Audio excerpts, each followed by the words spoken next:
आज दीपावलीचा आनंदाचा सण, मात्र चिपळूणमधील रस्त्यांची दुर्दशा कायम आहे।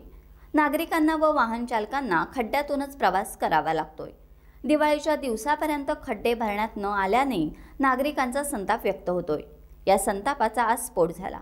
माजी सभापती आणि राष्ट्रवादीचे नेते शौकतभाई मुकादम व त्यांच्या समर्थकांनी खड्ड्यात फटाके वाजवून दिवाळी साजरी केली आणि प्रशासनाचे लक्ष वेधले।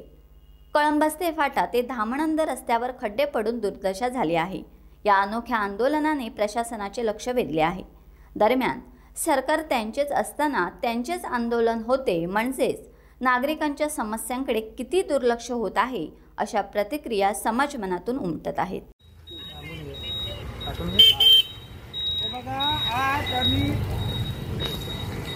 कळंबस्ते फाटा ते धामणंद रस्त्याच्या जे खड्डे दुरावस्था झाली त्या खड्ड्याजवळ आम्ही थांबलेलो आहोत। या भागातल्या सगळ्या ग्रामपंचायतींनी मागणी केली की सगळे खड्डे भरा, तर दिवाळीपूर्वी हे खड्डे भरून झालेले नाही आणि तरी सुद्धा हे खड्डे एवढ्या इथे बरेचसे अपघात झालेले आहेत। त्यामुळे या खड्ड्याजवळ फटाके वाजवून आम्ही दिवाळी साजरी करणार आहोत, कारण हा फटाक्याचा आवाज या अधिकाऱ्यांच्या कानात गेला पाहिजे।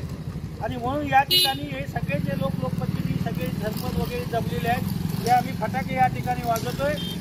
आणि खड्ड्यात कशा पद्धतीचा असतो आणि आम्ही का फटाके वाजवले हे अधिकाऱ्यांना समजण्यासाठी या ठिकाणी आम्ही फटाके वाजवत आहोत। या फटाक्याच्या आवाजाने जर हे खड्डे भरून झाले नाही तर जे संबंधित